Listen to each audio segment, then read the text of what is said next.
今回は史上最悪の岩石族を10体紹介するぞ。最悪の岩石族、埴輪か？意外と使えるんだぜ。遊戯王には様々な種族が存在しており、岩石族もそのうちの一種族となる。今回はそんな岩石族から残念すぎるカードたちを紹介していこう。これは気になってきたわ。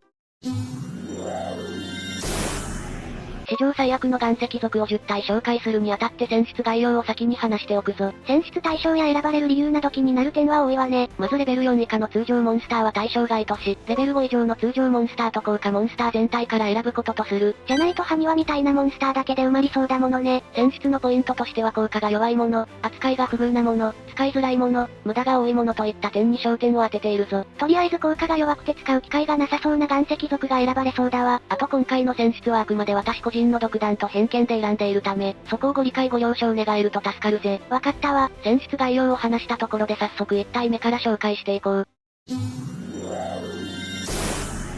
1体目は地底グランマーグだ。これはミカドモンスターの一体だわ。2004年発売のフレーミングエターニテで登場したカードだな。マリサ、ミカドモンスターはアドバンス召喚をしながら、それぞれが強力な効果を駆使して殴っていけるカードたちでしょ。そのうちの一体であるグランマーグが最悪レベルって無理があるのでは？いや、むしろミカドモンスターが強力なあまりかえってこのカードの扱いがひどいんだよ。どういうこと？まずグランマーグだがこのカードはレベル6の地属性岩石族、攻撃力は2400と他のミカドモンスターと同じ数値だ。岩石族は守備力が高いものが多いけどグランマーグはアタッカー特化なのが特徴だわ。そしてアドバンス召喚成功時に場にセットされたカードを1枚、破壊する効果を持っているぞ。シンプルな除去効果だけどセットされたカード限定なのか。伏せカード限定なせいで使える場面が限られてしまうんだよな。昔ならセットカードも多かったでしょうけど、今の遊戯王環境じゃセットカードを見る機会も少ないわ。トラップ魔法カードの破壊に使おうとしてもフリーチェーンで発動されたり、破壊がトリガーになって効果を発動するものもあったりするのでむやみに使えない。そしてこのカードが史上最悪な岩石族として選ばれたのはその不遇ぶりにある。他のミカドモンスターが関係してきそう。その通りで他のミカドモンスターには種類問わず、カード除去ができるジャテイガイウスやバウンス効果持ちの風帝ライザー、場のマジックトラップカードを2枚破壊できる氷帝メビウス、モンスター除去のライテイザボルグなどがいるんだ。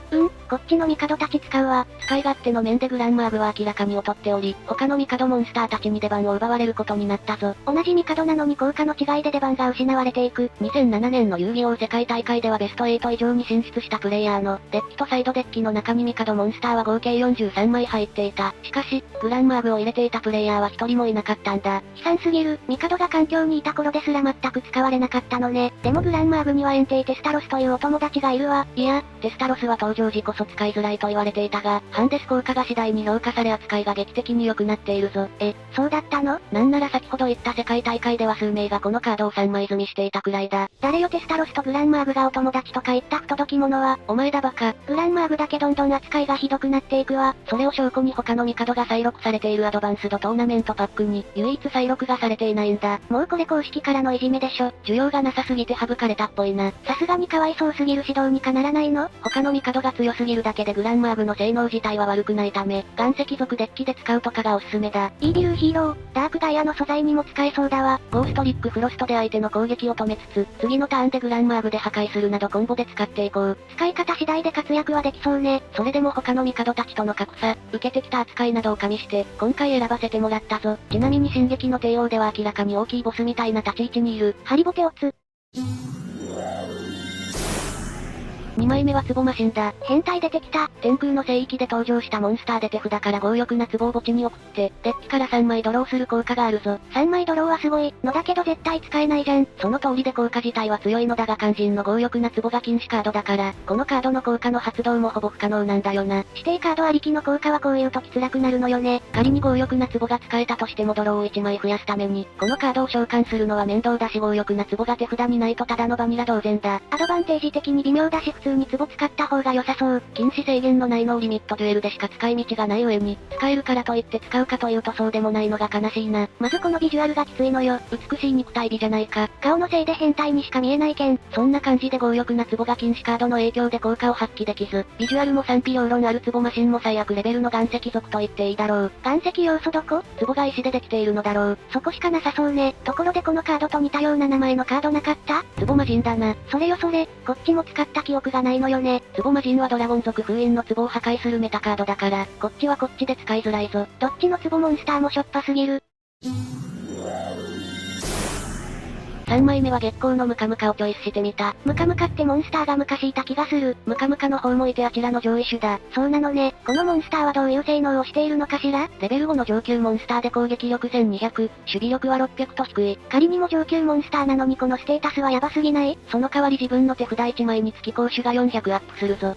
それなら3枚あれば攻撃力は2400と高めになるわね。効果を見るに手札に依存するカードと言えるだろう。手札が多ければアタッカーとして見込めるけど、手札が少ないとアドバンス召喚してまで出すのに見合わないわね。リリース要因を割いてまで使うレベルではなく、同じ上級モンスターならグランマーグを使った方がいいこともある。ライバルは多そうだわ。種族は違うが沈黙の魔術師サイレントマジシャンは、手札1枚につき攻撃力500アップなため強力なライバルとなるな。ムカムカはやっぱりレベルが5なのが痛いわね。ただ、元の攻撃力が低いことを利用し、巨大ネズミや、カオスエンドマスターでの特殊召喚をしていけるんだ。リクルートカードをうまく活用してデメリットを消せるのね。使い勝手自体はまだいい方なのが救いだな。ただ、手札依存で安定した攻守を保つのが難しいため、総合的に見るとこのカードも微妙な岩石族と言わざるを得ないんだ。サイレントマジシャンやトラゴエディアみたいに、他にも効果があれば評価は変わっていたであろうモンスターだわ。それかレベル4ならアタッカーとして最高だったのに、さすがに強すぎなんだぜ。4枚目は磁石の戦士マグネットバルキリオンだ。マグネットバルキリオンといえば原作アニメでも大活躍したし、かなりの高ステータスを持つモンスターじゃない。それを選ぶとかあんたはバカか？まあ聞け、確かにバルキリオンは攻撃力3500、守備力3850と優秀で、原作でも遊戯が仮面戦で使うなど一定の活躍を見せた。遊戯のモンスターの中でもかなりステータスは高かったわね。そんなバルキリオンだが召喚がしづらい点は看過できないんだ。バルキリオンを出すには手札場にいるマグネットゴリアアルファ、マグネットゴリアベータ、マグネットゴリアガンマをリリースしないといけないのよね。指定された3体のモンスターを用意しないといけないのは不便だったな。マグネットコンバージョンで用意したり、レスキューラビットでデッキから素材を持ってくるなど工夫がいるぞ。今は専用サポートカードや汎用カードも増えて、これでも揃えやすくなったわよね。このカードの登場当初はまともに出すのは現実的じゃなかったな。その点今はマグネットゴリアデルタでも出せるようになったし、かなり緩和されてきているんだ。それなら最悪レベルとまではいかないのでは？問題はバルキリオン自体の性能にもある。ステータスは高いがこのカードは自身をリリースしてアルファ、ベータ、ガンマを召喚する効果しかなく妨害効果や除去効果、無効効果も存在しない。こちらからリリースしないと発動しない効果だから、相手に除去されても3体を呼べないのが辛いところだわ。そして目の上の単コブとなる存在がエレクトロマグネットゴリアマグネットベルセリオンだ。このカードもマグネットモンスターだったわね。攻守は3000とバルキリオンより低めだが、ベルセリオンの方が召喚しやすいぞ。エレクトロマグネットゴリアアルファ、ベータ、ガンマの3体を手札、場だけでなく、墓地からも除外して出せるからかなり召喚しやすくなっているわ。また、戦闘化効果で破壊されればアルファ、ベータ、ガンマの3体を特殊召喚可能。ベルセリオンはリリースじゃなく除去されても発動できるのが強い。おまけに除去効果まで付与されているんだ。ステータス以外完全にバルキリオンの上位交換なんですが、バルキリオンとベルセリオンのどちらか選べと言われたら後者を選ぶよな。原作アニメでの活躍が華々しい分、OCG での不遇ぶりが目立ってしまうんだ。思えばダークガイアの素材として一時期注目されていた記憶しかない。それでもこのステータスは魅力的でロマンがあるし、今は関連カードの増加により召喚もしやすくなった。何より人気の高いカードだしこれまで紹介してきたカードの中では、活躍させられるカードだと思うぞ。リメイクしてパワーアップお願いします。5枚目は鉄巨人アイアンハンマーを紹介するぞ。なんだか強そうな見た目をしたモンスターが来たわ。実際ステータスが3500もあるぞ。それはすごい。なお、3500あるのは守備力の方で攻撃力はたったの900だ。低すぎ、守備表示で出さないとすぐやられちゃうわよ。岩石族らしいステータスをしているよな。このカードは特殊召喚効果を持つモンスターなのだが、その条件が難しいことでも知られているんだ。どうやったら特殊召喚できるの？自分の場に異次元エスパースターロビンの重戦士9万、鳳王獣ガイルーダがいる時に手札から特殊召喚できるぞ。指定モンスターが3体場にいないと出せないのは厳しいわね。自身の特殊召喚効果で出すのは現実的じゃないな。となると岩投げアタックとかで墓地に送って蘇生させるとかかな。特殊召喚効果がほぼ息をしてないのがもったいないんだぜ。また、このカードは場にいる限り表示形式の変更ができないんだ。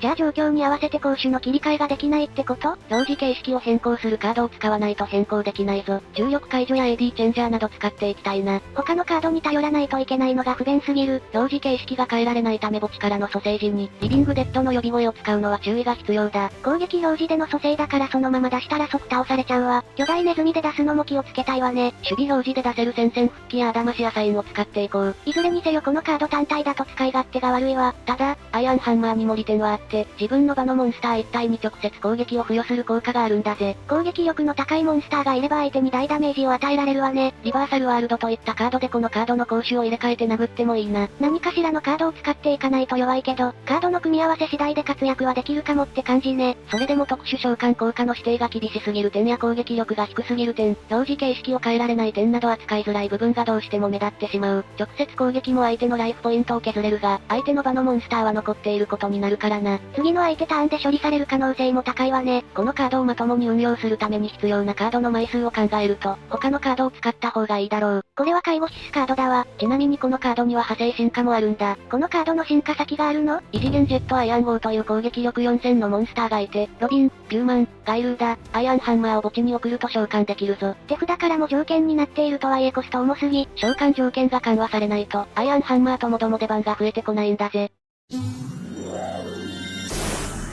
6枚目はモアイ迎撃砲を選んだぞ。なんだこれ？モアイってモアイよね？見た目は完全にイースター島のモアイ像だな。ちなみにイースター島のモアイはすでにカードとしてあるぞ。なんであるのか問いただしたい。モアイ迎撃砲はコナミが制作しているグラディウスに登場する敵キャラなんだ。そうなんだ。コナミつながりでカード化していたのね。それでこのカードなのだがレベル4の攻撃力は1100、守備力は2000ある。岩石族らしく守備力が高めだわ。そして効果は1ターンに一度このカードを裏側守備表示にするというものだ。つまりリバース効果持ちってことね。何勘違いしているんだよ。このカードはリバース効果なんて持っておらず、ただ裏側守備表示になるだけだぞ。意味不明。裏側守備表示になってどうしろっていうのよ。まさか裏側になるだけで他の効果がないとは思わないよな。相手に攻撃した後、次の反撃を警戒して裏側守備表示になって、相手モンスターの攻撃をしのぐ、といった使い方はできる。ヒットアンドアウェイで戦っていけるのか？似たような効果を持つバンペイゴーレムは反転召喚に成功すると、相手モンスター一体をバウンスさせる効果も持っており、使うならそっち使うけどな。グラディウスつながりで巨大戦艦や、超時空戦闘機ビッグバイパーテーマで活用できないかしら？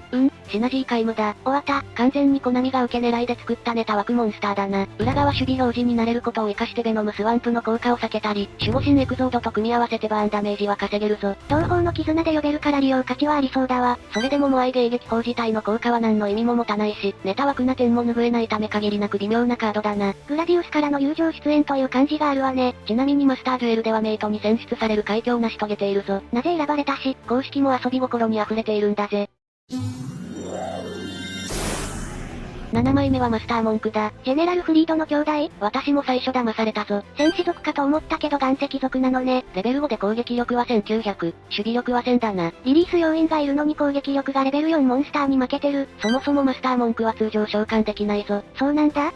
ということは特殊召喚モンスターなのね。特殊召喚しやすいなら使いやすくなってきそうだわ。特殊召喚するには自分の場のモンクファイターをリリースする必要があるんだ。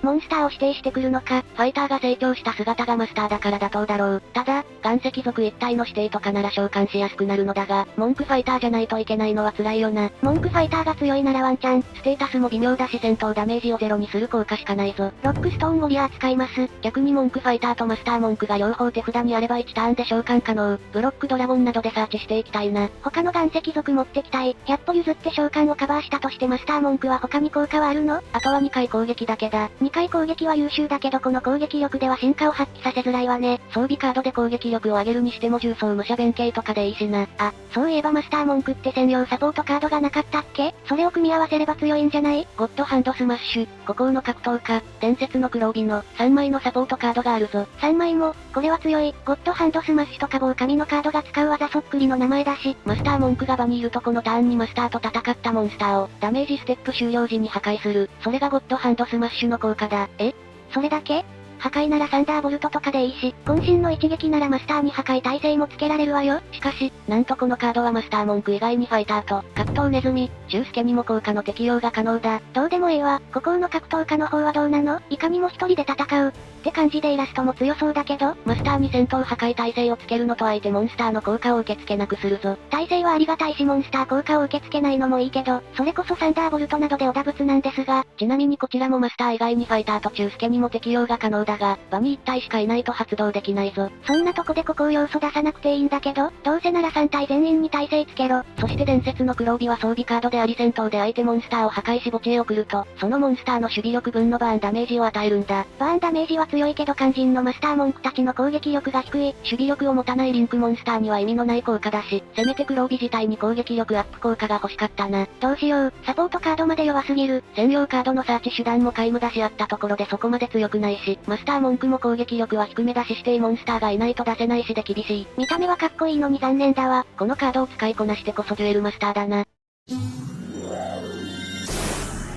8枚目はサンドストーンを紹介するぞ。ここに来て通常モンスターが来たわね。ボリューム3で登場したからかなり昔のカードだな。ボリューム3といえば岩石の巨兵が収録されていたパックだわ。その岩石の巨兵に完全に出番を奪われたかわいそうなモンスターが、このサンドストーンだ。スペックはレベル5で攻撃力1300、守備力は1600か。上級モンスターなのにこのステータスは昔のカードあるあるだわ。ここで岩石の巨兵と見比べてみよう。なんでレベル3の岩石の巨兵にステータスが負けてるんですかね。サンドストーンがおかしいというより、岩石の巨兵がこの時期のカードにしては破格の性能をしているんだぜ。さすが月をも壊すカードだわ。サンドストーン自体もリリース要因が必要な割に攻撃力が低いため、アタッカーとして使うのは厳しい。攻撃力1500以下だから巨大ネズミで引っ張ってこれるのが幸いかしら。それこそカオスエンドマスターで召喚してシンクロ召喚に繋げるとかしたいな。そういった使い方ができるだけまだ良かったわね。とはいえ同じパックに完全上位互換の岩石の巨兵がいたせいで、登場当初からこのカードは全く目を向けられない残念なカードとなってしまった。フグードでは今回紹介されたモンスターナンバー1かも。そんなサンドストーンだがアニメではオリジナル編のデュエルモンスターズクエストに登場。フレーバーテキストにあるように地下から出現し遊戯たちを驚かせたぞ。おお、アニメでは目立ってる。しかし、レッドアイズブラックドラゴンに瞬殺された。アニメでも扱いが悲惨すぎる。そんな感じで岩石の巨兵に全てを奪われたサンドストーンの紹介だったぞ。これはリメイクが必要ね。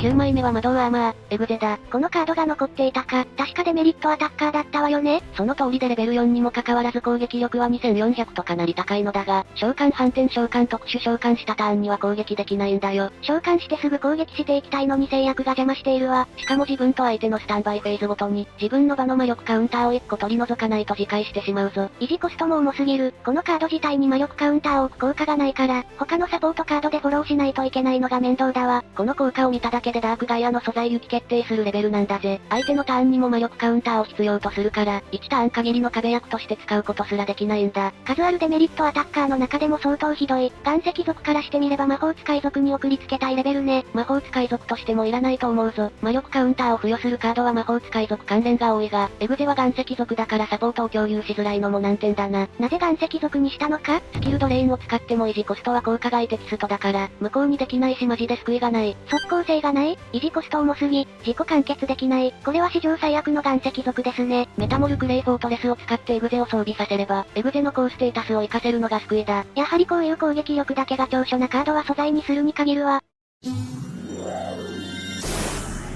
10枚目の紹介なのだが最後は3枚紹介させてくれ。3枚？それじゃ10戦じゃなく12戦じゃない。というのも最後に紹介するカードは三位一体といった感じのカードなんだ。そうなの？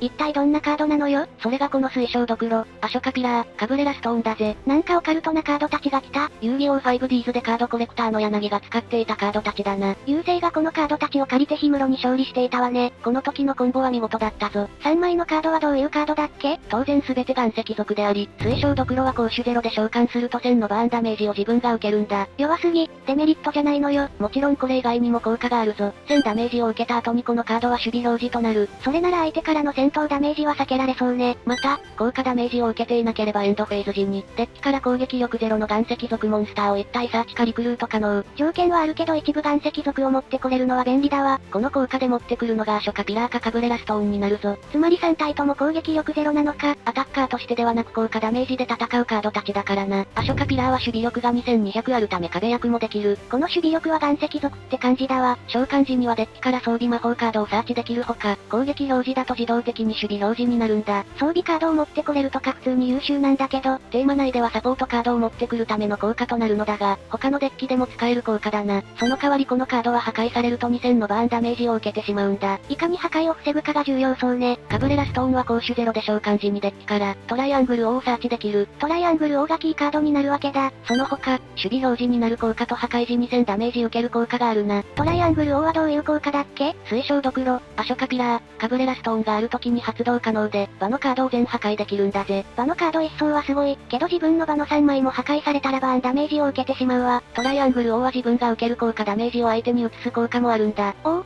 それなら相手に大ダメージを与えられるわね。3体の大パーツを揃え、トライアングル王で一気にライフポイントを削る。これがこのカードたちを使うデッキの基本戦術となるぞ。決まった時の爽快感は半端なさそうだわ。トライアングル王は墓地にある時、除外することで墓地のキーカード3枚を、デッキに戻して3枚ドローする効果もあるんだ。手札補充やコンボのやり直しも補助できるのね。それぞれのカードとその他のサポートカードを駆使して3体を並べ、トライアングル王で勝負を決めていこう。ロマンのあるデッキで環境レベルとは言えないけど、そこまで悪いカードたちでもなさそうに見えたわ。効果もトリッキーで面白いよな。ただ、このカードたちはいずれもコンボありきのカードであり、3体を場に揃える間に相手に邪魔されることも多い。先に3体を破壊されたらコンボはできないしダメージも受けてしまうものね。まあ、アショカピラーだけは他テーマで活躍できる性能を持っているので、他2枚と比べて頭一つ抜けているだろう。しかし、この3枚の評価を大きく下げているのが、デュエルリンクスでの扱いについてだ。デュエルリンクスでもこの3枚は実装されているのね。実装はされているのだがひどすぎる修正をされているぞ。